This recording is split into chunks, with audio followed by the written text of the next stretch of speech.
Tonight is the 15th of August, 2011, and this is the third night now. We're talking on the Udana Suttas. Now we come to chapter 5, Sona Vaga.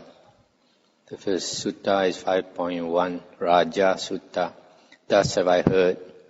At one time the Lord was staying near Savatthi in the Jeta wood at Anathapindika's monastery.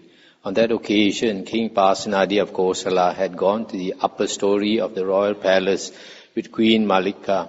Then King Pasenadi of Kosala said to Queen Malika, "Is there anyone, Malika, dearer to you than yourself?"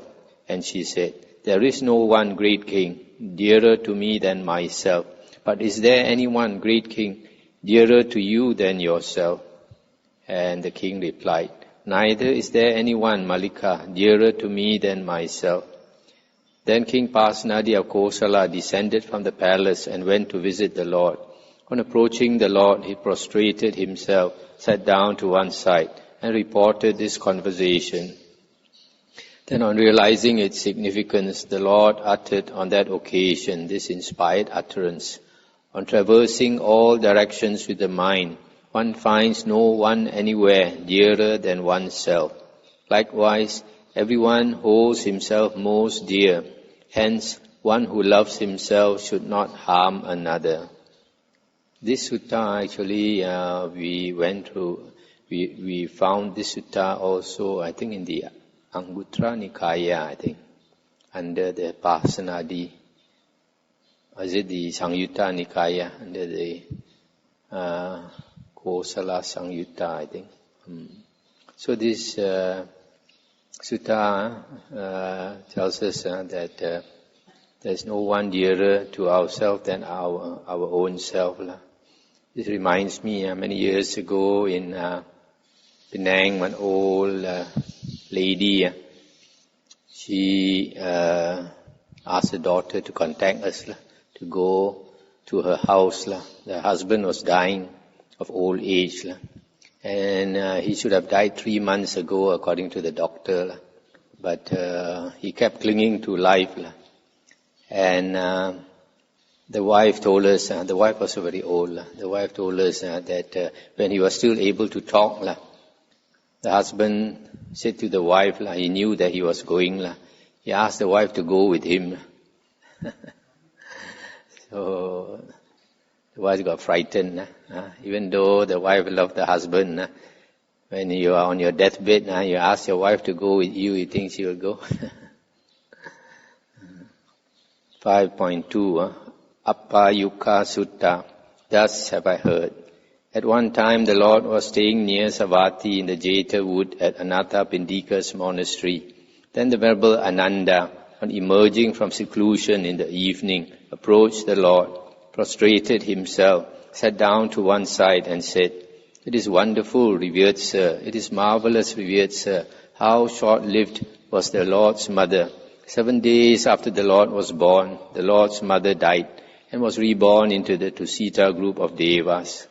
And the Buddha said, "So it is, Ananda. Short-lived are the mothers of Bodhisattvas. 7 days after Bodhisattvas are born, their mothers die and are reborn into the Tusita group of Devas." Then on realizing its significance, the Lord uttered on that occasion this inspired utterance.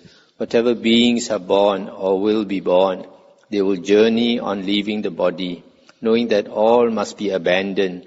A skillful one, ardent, should lead the holy life. This sutta, to me, it's a bit doubtful whether it's spoken by the Buddha, because in the Vinaya books, the Buddha says not all Buddhas are the same. Some they teach little Dhamma Vinaya, some teach a lot. The length of their sasana also varies.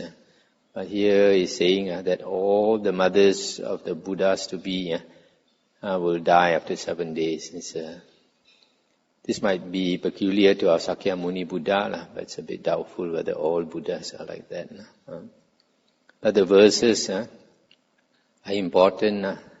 That here the Buddha is saying, if you know that after death you have to leave the body and be reborn, then you should lead the holy life. 5.3 Suppa Buddha Kuti Sutta. Thus have I heard. At one time the Lord was staying near Rajagaha in the bamboo wood at the squirrel's feeding place. At that time there was in Rajagaha a leper called Suppa Buddha, a poor, pitiable, wretched person. Now on one occasion the Lord was sitting teaching Dhamma, surrounded by a large gathering. Suppa Buddha, the leper, saw in the distance that a large group of people had collected together, and on seeing it he thought, surely some food is being distributed. Suppose I were to approach that large group of people, I might well get some food there. So Suppa Buddha, the leper, approached that large group of people and saw the Lord sitting and teaching Dhamma, surrounded by that large gathering. On seeing it, he thought, there is no food being distributed here. This is the recluse Gotama teaching Dhamma in the assembly. Suppose I too were to listen to Dhamma. So he sat down to one side, thinking, I too will listen to Dhamma. Then the Lord, comprehending the minds of everyone in that whole gathering with his own mind, considered, who here is capable of understanding Dhamma? Then the Lord saw Suppa Buddha, the leper, sitting amongst the group of people. And on seeing him, he thought, this one here is capable of understanding Dhamma.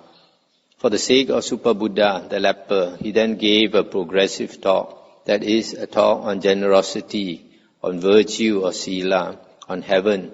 He made known the disappointment, degradation, and corruption of sensual pleasures, and the benefit in renouncing them.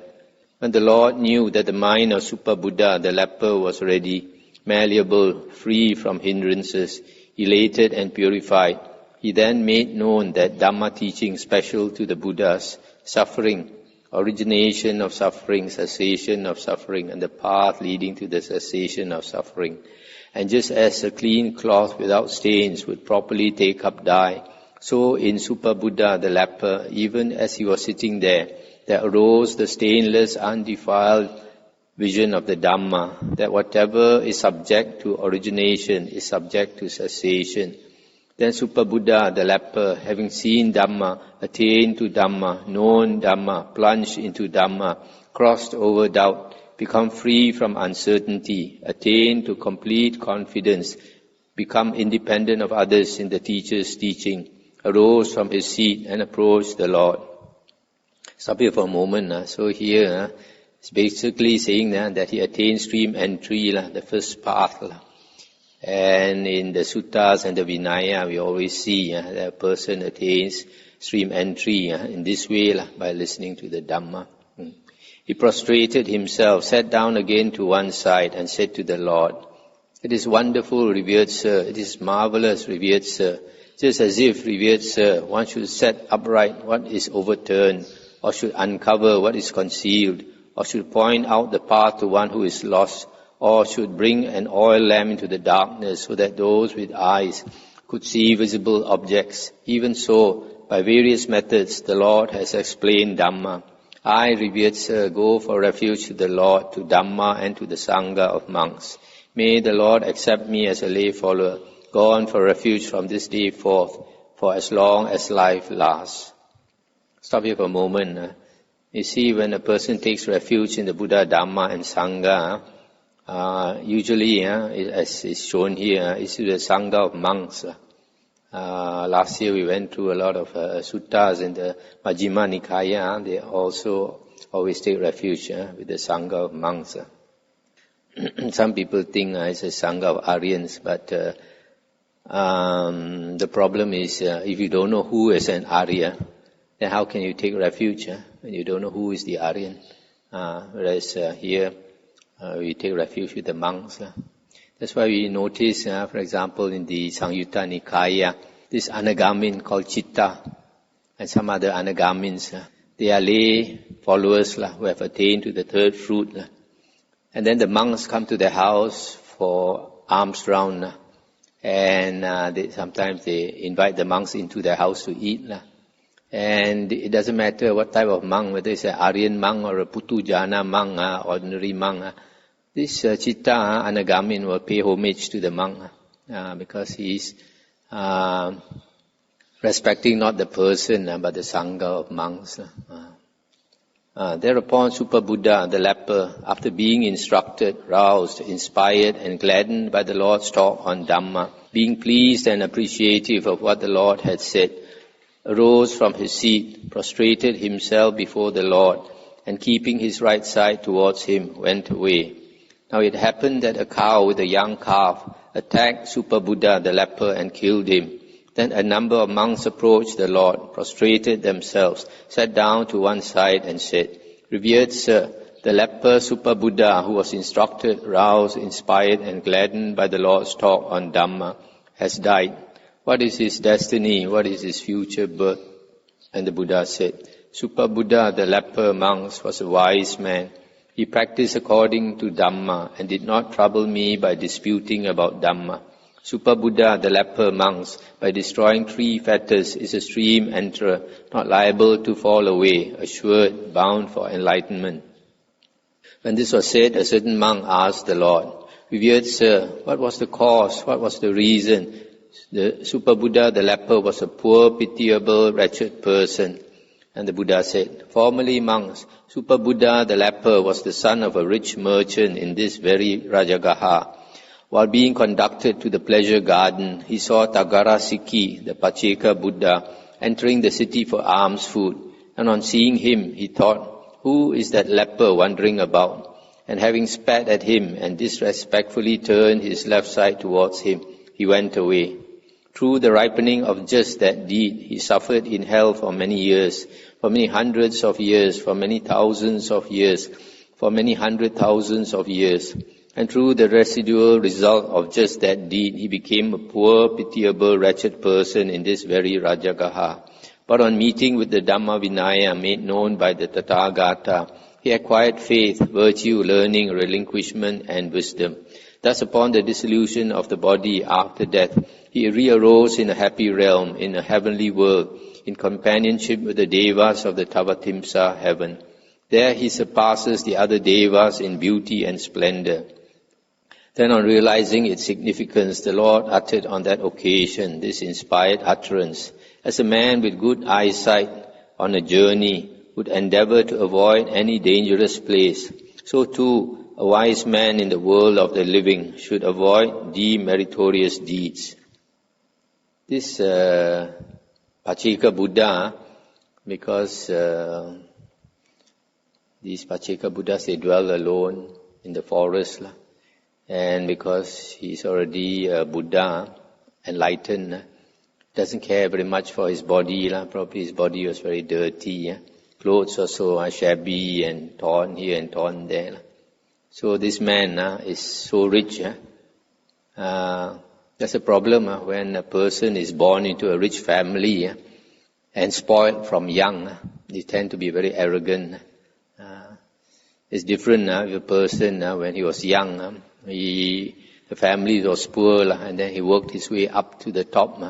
Then he has some good qualities. He appreciates people who are poor. But this person, being very young and extremely rich family, looked down on all the poor people. So he thought this Pacheka Buddha looks like a leper.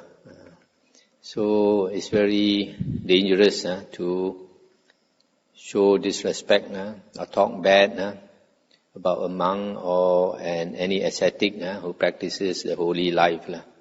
So like this, just for spitting at the Buddha, he went to hell for a long time.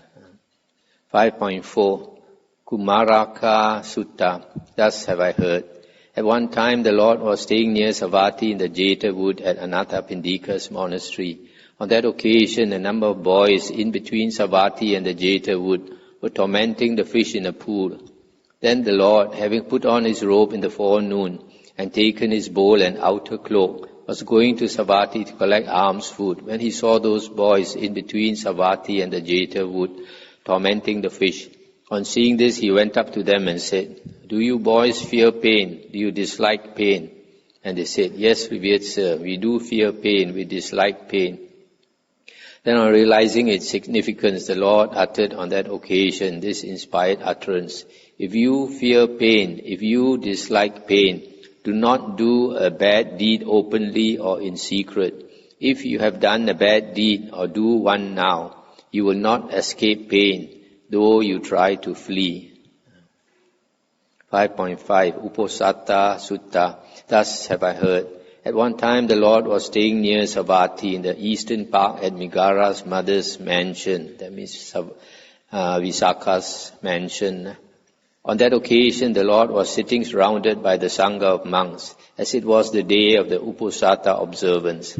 Then when the night was far advanced and the first watch had ended, that means 10 p.m., the Venerable Ananda arose from his seat, arranged his robe over one shoulder, raised his folded hands and said to the Lord, the night is far advanced, revered Sir.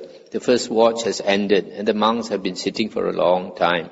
Revered Sir, let the Lord recite the Patimokkha to the monks. When this was said, the Lord remained silent. Stop here for a moment. Up to that time, the Buddha was the one who recited the precepts. The Patimokkha is the list of the precepts. Every 2 weeks, on the 15th day of the lunar month, that means on the full moon night, on the full moon day, day or night, the monks will gather together and recite the Patimokkha, the list of the precepts. And also on the last day of the lunar calendar, that means on the 30th night, or on the 30th day or night, or if there's no 30 days, then it's 29 days, 29th day. So up to that time, the Buddha used to chant the Patimokkha, but you can see from this sutta, after that the Buddha stopped. When the night was still further advanced and the middle watch had ended, that means 2 a.m., a second time the Venerable Ananda arose from his seat and said to the Lord, the night is far advanced, revered Sir. The middle watch has ended and the monks have been sitting for a long time. Revered Sir, let the Lord recite the Patimokkha to the monks. A second time the Lord remained silent. When the night was further advanced and the last watch had ended, that means 6 a.m., as dawn was approaching and the night was drawing to a close, a third time the Venerable Ananda arose from his seat and said to the Lord, the night is far advanced, revered Sir. The last watch has ended. Dawn is approaching and the night is drawing to a close, and the monks have been sitting for a long time. Revered Sir, let the Lord recite the Patimokkha to the monks. And the Buddha said, the gathering is not pure, or the assembly is not pure, Ananda. Then the Venerable Mahamoggallana thought, concerning which person has the Lord said, the gathering is not pure, Ananda?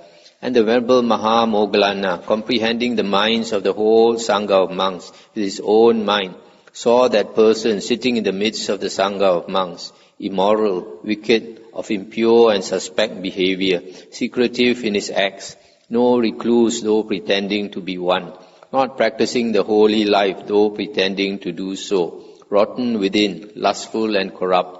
On seeing him, he arose from his seat, approached that person and said, get up, friend, you are seen by the Lord. You cannot live in communion with the monks. But that person remained silent. A second time and a third time, the Venerable Mahamoggallana told that person to get up. And a second time and a third time, that person remained silent. Then the Venerable Mahamoggallana took that person by the arm, pulled him outside the gate and bolted it. Then he approached the Lord and said, revered Sir, I have ejected that person. The assembly is quite pure. Revered Sir, let the Lord recite the Patimokkha to the monks.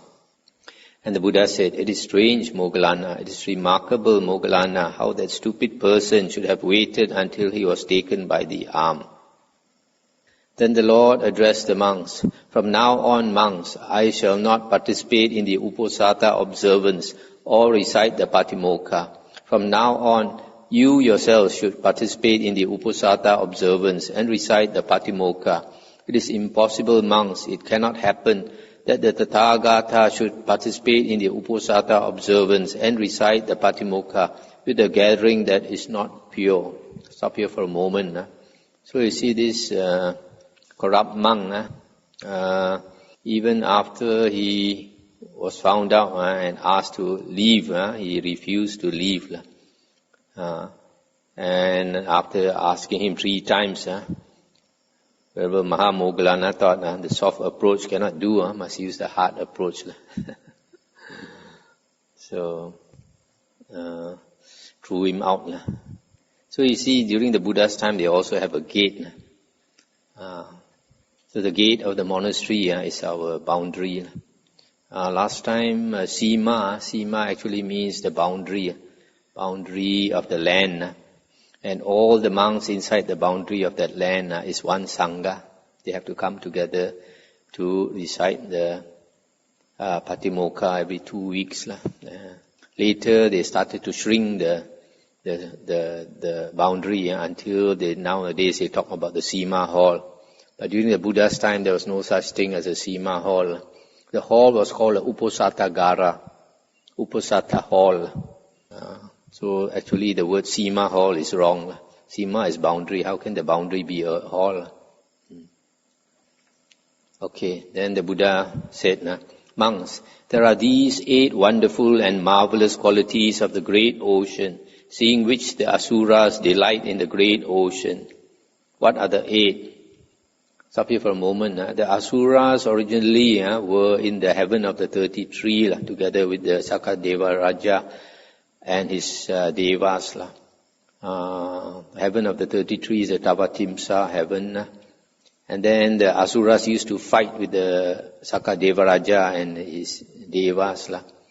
And one day, when the Asuras who liked to drink liquor, when the Asuras were drunk, Sakadeva Raja and his devas caught them and threw them out of the heaven into the great ocean. So they stay in the ocean. This is not our ocean, this is the heaven, the ocean in the heaven. What are the 8? The great ocean, monks, gradually shelves, slopes and inclines, and there is no sudden precipice or no sudden sharp drop. Since the great ocean gradually shelves, slopes and inclines, this is the first wonderful and marvelous quality of the great ocean, seeing which the Asuras delight in the great ocean. Number 2, furthermore, the great ocean is stable and does not exceed the limits of the tide line. This is the second wonderful and marvelous quality of the great ocean. 3, furthermore, the great ocean does not tolerate a dead body, for when there is a dead body in the great ocean, it soon conveys it to the shore and casts it up on dry land. This is the third wonderful and marvelous quality of the great ocean. Number 4, furthermore, whatever great rivers there are, the Ganges, the Yamuna, Achiravati, Sarabu, Mahi, on reaching the great ocean, lose their former names and identities, and are just called the great ocean. This is the fourth wonderful and marvelous quality of the great ocean. Number 5, furthermore, although the rivers of the world flow into the great ocean and showers of rain fall from the sky, no lessening or filling up of the great ocean is evident. This is the fifth wonderful and marvelous quality of the great ocean. Number 6, furthermore, the great ocean has one taste, the taste of salt. This is the sixth wonderful and marvelous quality of the great ocean. Number 7, furthermore, the great ocean contains many precious substances, various precious substances such as these: pearl, crystal, beryl, conch, quartz, coral, silver, gold, ruby, and cat's eye. This is the seventh wonderful and marvelous quality of the great ocean. Number 8, furthermore, the great ocean is the abode of mighty creatures, of such creatures as these: the Timi, Timingala, Timira, Pingala, Asuras, Nagas, and Gandhabas. There exist in the great ocean beings 100 yojanas in size, that means 1,000 kilometers in size. Beings 200, 300, 400, and 500 yojanas in size. That means 5,000 kilometers long. This is the eighth wonderful and marvelous quality of the great ocean. These monks are the 8 wonderful and marvelous qualities of the great ocean, seeing which the Asuras delight in the great ocean. Similarly, monks, there are 8 wonderful and marvelous qualities in this Dhamma Vinaya, seeing which monks delight in this Dhamma Vinaya. What are the 8? 1. Just as the great ocean gradually shelves, slopes and inclines, and there is no sudden precipice, so also in this Dhamma Vinaya, there is a gradual training, a gradual course, a gradual progression, and there is no sudden penetration to final knowledge. Since in this Dhamma Vinaya there is a gradual training, this is the first wonderful and marvelous quality in this Dhamma Vinaya, seeing which monks delight in this Dhamma Vinaya. I'll stop here for a moment. So progress on the spiritual path is very gradual one. There is no sudden attainment of some insight where you become enlightened or what. Although there is attainment of insight, but it comes after years of practice. Unless in your previous life you already cultivated a lot. Number 2, just as the great ocean is stable and does not exceed the limits of the tide line, so also my disciples do not transgress a training rule laid down by me for discipline for disciples, even for the sake of their lives. This is the second wonderful and marvelous quality in this Dhamma Vinaya. Number 3, just as the great ocean does not tolerate a dead body, but casts it up on dry land, so also whatsoever person is immoral, wicked, of impure and suspect behavior, secretive in his acts, no recluse though pretending to be one, not practicing the holy life though pretending to do so, rotten within, lustful and corrupt, the Sangha does not associate with him, but when it has met together, soon throws him out. Even though he may be sitting in the midst of the Sangha of monks, yet he is far from the Sangha, and the Sangha is far from him. This is the third wonderful and marvelous quality in this Dhamma Vinaya. Number 4, just as whatever great rivers there are, on reaching the great ocean lose their former names and identities, and are just called the great ocean, so also those of the 4 castes, nobles, Brahmins, merchants and workers, having gone forth from home to the homeless state in the Dhamma Vinaya, made known by the Tathagata, abandon their former names and identities, and are just called recluses, followers, sons of the Sakyan, Sakyaputta. This is the 4th wonderful and marvelous quality in this Dhamma Vinaya.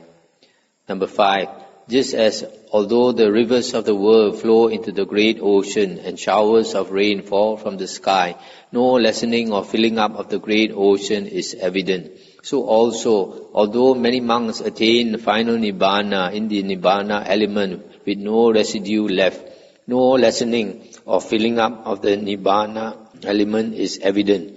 This is the 5th wonderful and marvelous quality in this Dhamma Vinaya. 6. Just as the great ocean has one taste, the taste of salt, so also this Dhamma Vinaya has one taste, the taste of liberation. This is the 6th wonderful and marvelous quality in this Dhamma Vinaya. 7. Just as the great ocean contains many precious substances, various precious substances, so also this Dhamma Vinaya contains many precious things, various precious things such as these: the 4 intense states of mindfulness, the 4 right efforts, the 4 bases of psychic power, the 5 faculties, 5 powers, 7 enlightenment factors, and the noble eightfold path. This is the 7th wonderful and marvelous quality in this Dhamma Vinaya. Number 8, just as the great ocean is the abode of mighty creatures, so also this Dhamma Vinaya is the abode of mighty creatures, such as these: the stream enterer and the one who is on the way to realizing the fruit of stream entry, the one's returner and the one who is on the way to realizing the fruit of one's returning, the non-returner and the one who is on the way to realizing the fruit of non-returning, the Arahant and the one who is on the way to Arahatship. This is the 8th wonderful and marvelous quality in this Dhamma Vinaya. These monks are the 8 wonderful and marvelous qualities in this Dhamma Vinaya, seeing which monks delight in this Dhamma Vinaya. Then on realizing its significance, the Lord uttered on that occasion this inspired utterance: rain soddens what is covered up. It does not sodden what is open. Therefore uncover what is covered, that the rain will not sodden it. When rain falls on something covered, for example, a bag of rice or what, then it becomes sodden, it becomes soft and swells up. So it probably means that if we cover up our offenses, the monks, if the monks cover up their offenses, their defilements, then it swells, it doesn't lessen. The defilements get more. But if they open it up, that means they confess to another monk, then they reduce their defilements. So rain could probably refer to time. Time softens what is covered up. That means your defilements that are covered up. Okay, 5.6, Sona Sutta. Thus have I heard. At one time the Lord was staying near Savatthi in the Jeta wood in Anatta Pindika's monastery. At that time the Venerable Mahakachana was staying among the people of Avanti near Kuraragara on Pavata hill with the lay follower Sona Kotikana as his supporter. Now while the lay follower Sona Kotikana was in seclusion, this train of thought arose in his mind. According to how Master Mahakachana teaches Dhamma, it is not easy for one living at home to practice the holy life, wholly fulfilled, wholly purified and polished like a conch shell. Suppose I were to have my hair and beard shaved off, clothe myself in yellow robes and go forth from home to the homeless state. So the lay follower Sona Kotikana went to the Venerable Mahakachana, prostrated himself, sat down to one side and said, "Just now, revered sir, while in seclusion, I thought, according to how Master Mahakachana teaches Dhamma, it is not easy to practice the holy life at home." And he said, "Allow me, revered Master Mahakachana, to go forth." When this was said, the Venerable Mahakachana replied to the lay follower Sona Kotikana, "Sona, it is hard to lead the holy life with its one meal a day and sleeping alone for the rest of one's life. Come now, Sona, devote yourself to the teaching of the Buddhas while remaining a householder and try for a limited period to lead the holy life, eating one meal a day and sleeping alone." I stop here for a moment. So this Mahakachana, the Arahant, is telling his chief supporter, instead of becoming a monk, you practice at home, eat one meal a day and sleep alone, don't sleep with the wife, see whether can or not, then later only, you can consider. It's good advice, a lot of people, they haven't even come to the monastery to stay for long periods, and then they say they want to become a monk. Too drastic a change, it must be a gradual change.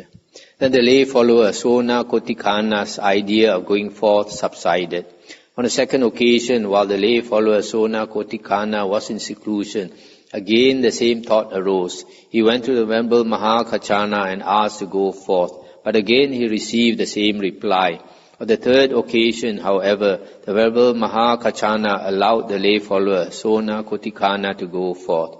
At that time there were few monks in the southern country of Avanti, so only after a lapse of 3 years did the Venerable Mahakachana, with trouble and difficulty, manage to assemble together from here and there a group of 10 monks to form a sangha of monks and give the higher ordination to the Venerable Sona.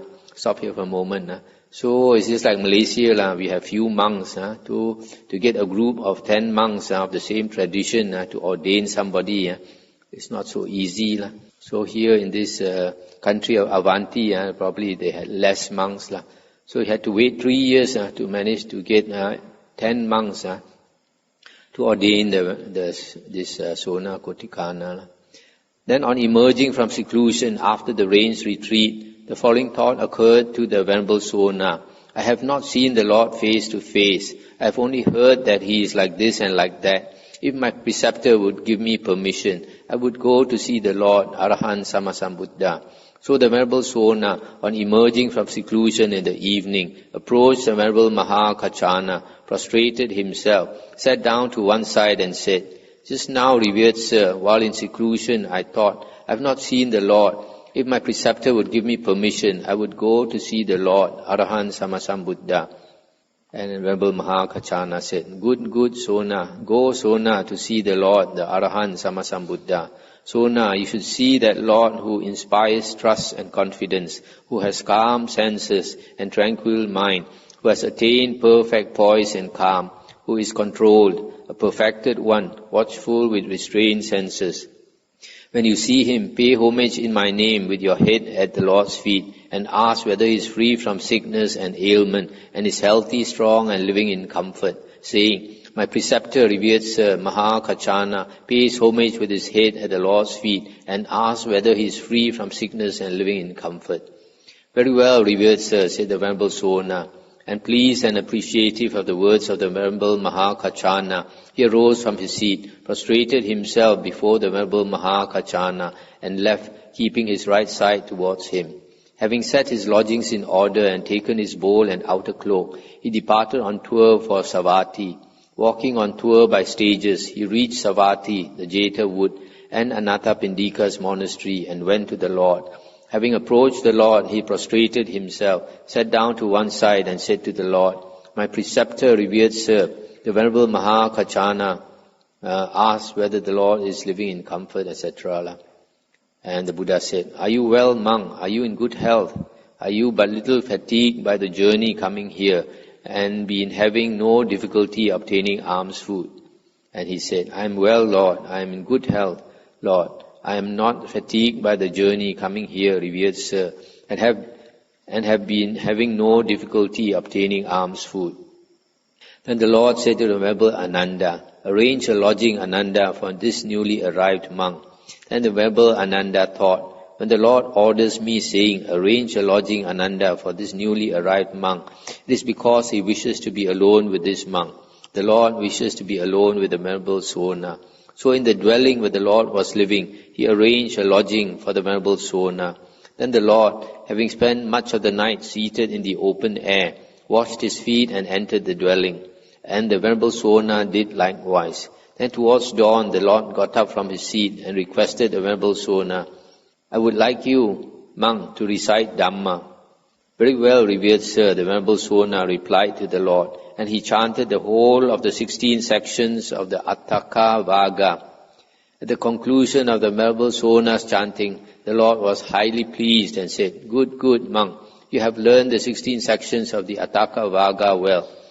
Monk, you have considered and remembered them well. You possess a fine voice, incisive and distinct, that makes the meaning clear. Stop here for a moment. So this monk was asked to recite some Dhamma. He chanted the Attaka Vaga, I think from the Sutta Nipata, which we will come across later. And the Buddha asked him, how many years do you have, monk? How many vasa? In the Pali, the word for years is vasa. So how many vasas do you have, monk? And he said, I have 1 vasa, Lord. And the Buddha said, why, monk, did you delay so long? Maybe the Buddha saw he was not so young, only just become a monk 1 year only.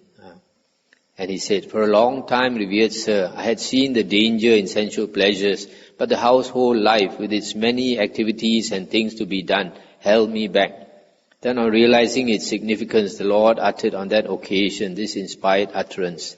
Having seen the danger in the world, having known the state without clinging, a noble one does not delight in evil. In evil, a pure one finds no delight. 5.7. This story about this Sona Kotikana is in the Vinaya books. It's longer than the Vinaya books. Even the previous one about the 8 qualities of the ocean that the Asuras delight in. It's also found in some other, it's either Anguttara or Anguttara Nikaya. 5.7. Revata Sutta. Thus have I heard. At one time the Lord was staying near Savatthi in the Jeta wood at Anathapindika's monastery. On that occasion, the Venerable Revata, the doubter, was sitting cross-legged not far from the Lord, holding his body erect and reviewing his own purification by overcoming doubt. The Lord saw the Venerable Revata, the doubter, sitting cross-legged not far away, holding his body erect and reviewing his own purification by overcoming doubt. Then realizing its significance, the Lord uttered on that occasion this inspired utterance. Whatever doubts as to here or beyond, in one's own or another's experience, the meditators abandon all these, the ardent ones leading the holy life. There's no more doubts. Remember Revata, the doubter. I think Kanka Revata is Arahan, well known, the chief disciples of the Buddha. If I'm not mistaken, might be Venerable Sariputta's brother. 5.8 Ananda Sutta. Thus have I heard. At one time the Lord was staying near Rajagaha in the bamboo wood at the squirrel's feeding place. At that time, on the day of the Uposatha observance, the Venerable Ananda, dressed in the forenoon, took his bowl and outer cloak and entered Rajagaha for alms food. Devadatta saw the Venerable Ananda walking for alms food in Rajagaha, and on seeing him approached the Venerable Ananda and said, "From today, friend Ananda, I shall keep the Uposatha observance and enact the business of the Sangha apart from the Lord and apart from the Sangha of monks." Then the Venerable Ananda, having walked in Rajagaha for alms food and returned after the meal, approached the Lord, prostrated himself, sat down to one side and said to the Lord, "Revered Sir, I had dressed in the forenoon, taking my bowl and outer cloak, and entered Rajagaha for alms food. Devadatta saw me and said, 'From today I shall keep the Uposatha observance,' etc., etc., apart from the Sangha of monks. Today, revered Sir, Devadatta will divide the Sangha. He will keep the Uposatha observance and enact the business of the Sangha separately." Stop here for a moment. This Devadatta, he split the Sangha. This is what is called the schism of the Sangha. He set up his own Sangha, and this is a very serious thing to do, something that can bring one definitely to hell when he dies. So because of his ego, he wanted to lead the Sangha. The Buddha did not allow him to lead the Sangha. He still insists on leading his own Sangha. Then on realizing its significance, the Lord uttered on that occasion this inspired utterance. For the good to do what is good is easy. For the bad to do what is good is difficult. For the bad to do what is bad is easy. For the noble to do what is bad is difficult. So the Buddha said, this Devadatta, he has not a spot of goodness in him. So that's why the Buddha said he will never see the Buddha again after trying to kill the Buddha and all that. 5.9 Saddha Yamana Sutta. Thus have I heard. At one time the Lord was journeying among the people of Kosala together with a large Sangha of monks. On that occasion a number of youths passed by in a mocking manner not far from the Lord. That means they probably passed some nasty remarks about the Buddha and the monks. The Lord saw those youths passing by in a mocking manner.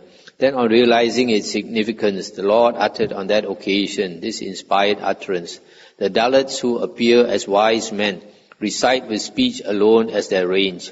As much as they wish, they stretch their mouths. What leads them on, they do not know. 5.10 Chula Pantaka Sutta. Thus have I heard. At one time the Lord was staying near Savatthi in the Jeta wood at Anathapindika's monastery. On that occasion the Venerable Chula Pantaka was sitting cross-legged not far from the Lord, holding his body erect, having set up mindfulness before him. The Lord saw the Venerable Chula Pantaka sitting cross-legged not far away, holding his body erect, having set up mindfulness before him. Then on realizing its significance, the Lord uttered on that occasion this inspired utterance. With body steady and mind steady, whether standing, sitting or lying down, a monk making this mindfulness firm shall obtain successive distinctions. On obtaining distinctions in succession, he goes beyond sight of the king of death. That means he does not die anymore because he has no more self. Just the body dies. Now we come, is there anything to discuss? Otherwise I want to go into chapter 6.